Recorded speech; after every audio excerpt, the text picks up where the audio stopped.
Film Siksa Neraka menceritakan pasangan suami istri yang bernama Ustaz Syakir dan Ibu Rika, yang memiliki 4 orang anak-anak. Yang pertama bernama Saleh, yang kedua bernama Fajar, yang ketiga Tias, dan si bungsu bernama Azizah.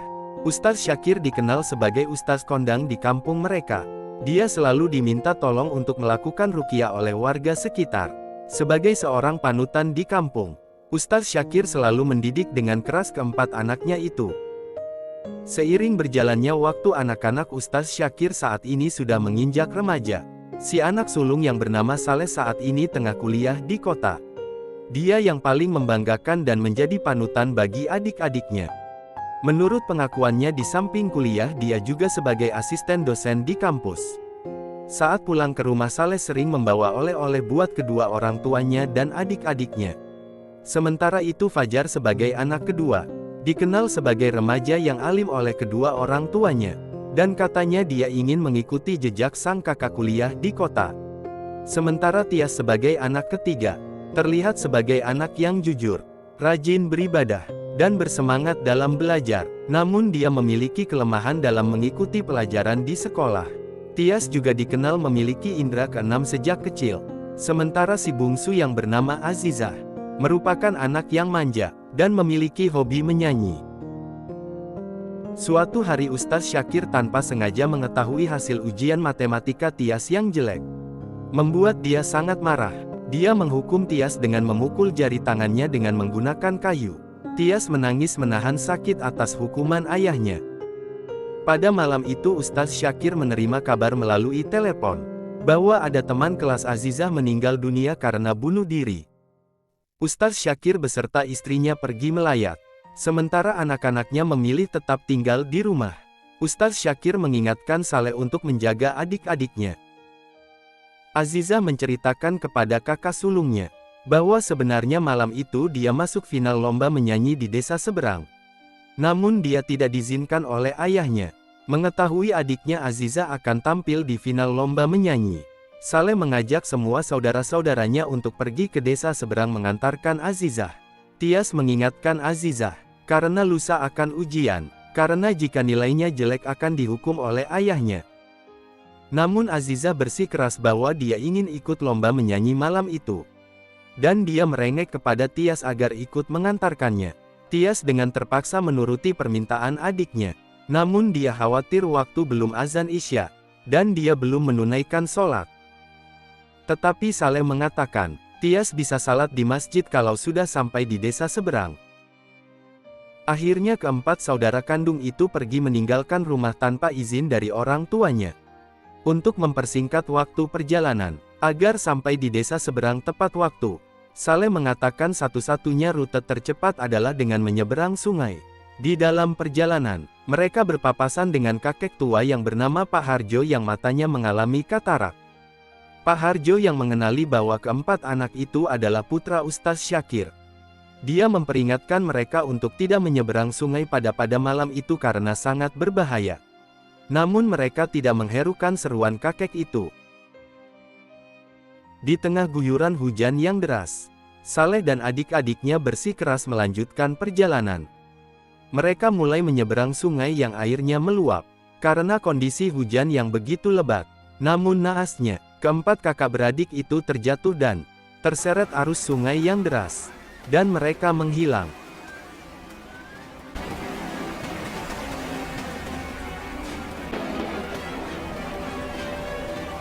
Sementara itu, Ustaz Syakir dan istrinya yang baru pulang ke rumah. Mereka memanggil keempat anaknya, namun tidak mendapat jawaban. Saat sang ibu mengetuk pintu tidur kamar Azizah, pintunya terbuka, dan si bungsu nampak berada di sudut kamar dengan posisi menghadap ke dinding. Ibunya memanggil dan mendekati Azizah. Namun tiba-tiba Azizah berubah menjadi hantu menyeramkan. Ternyata itu hanyalah ilusi sang ibu.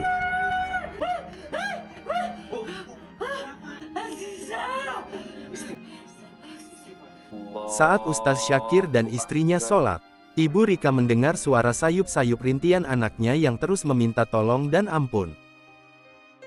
Pak Harjo dan warga kampung mendatangi rumah Ustaz Syakir.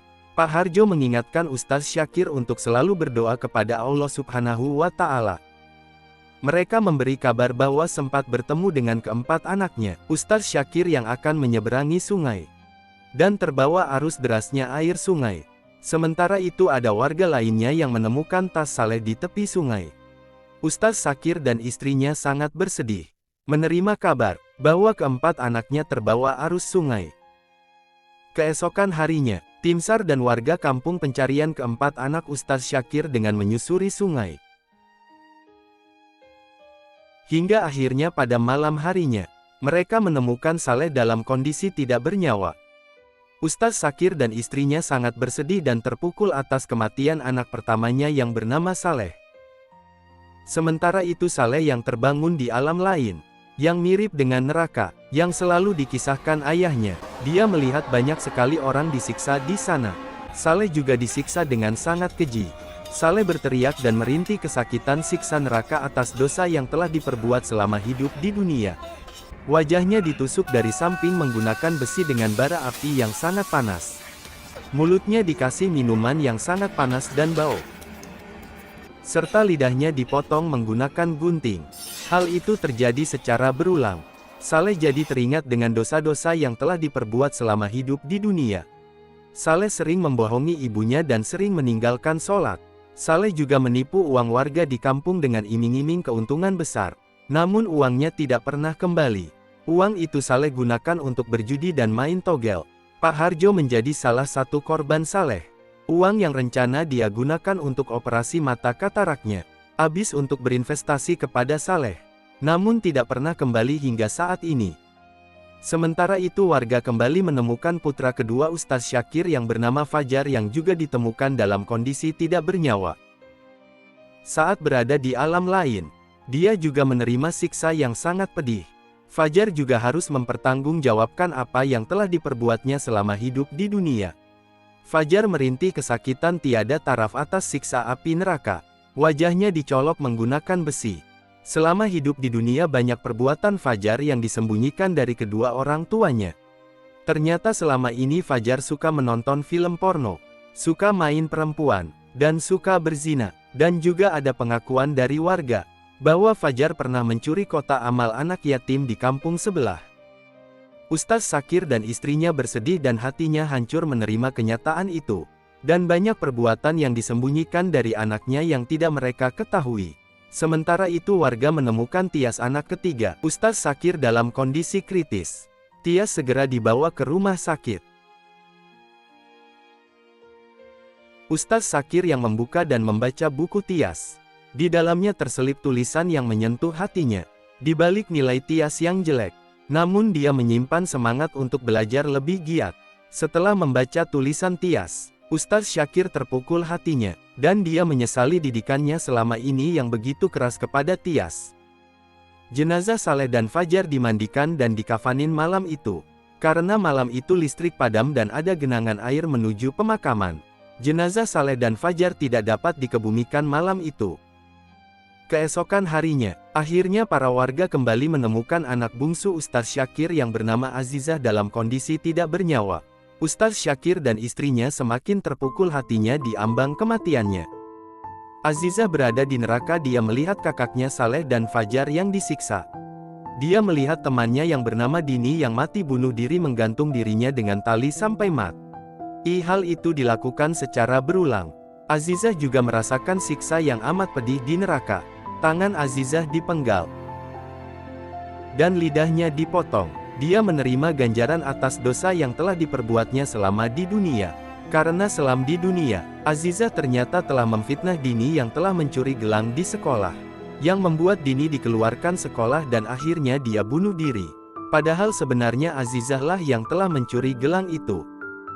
Kematian ketiga anaknya dalam kondisi mengenaskan dan tragis. Membuat luka yang sangat dalam buat Ustaz Syakir dan istrinya. Dia menyesali belum membekali anak-anaknya dengan bekal yang cukup selama hidup di dunia. Tias dalam kondisi mati suri berada di alam lain. Dia melihat kakak dan adiknya disiksa dengan sangat keji di neraka. Dia sangat bersedih melihat siksaan yang diterima oleh saudara-saudaranya itu.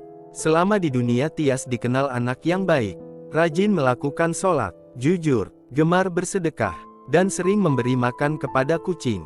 Kebaikan selama di dunia membuat dia tidak berhak masuk neraka, dan dia bersedih harus berpisah dengan saudara-saudaranya itu. Akhirnya Tias terbangun dari mati surinya tersebut.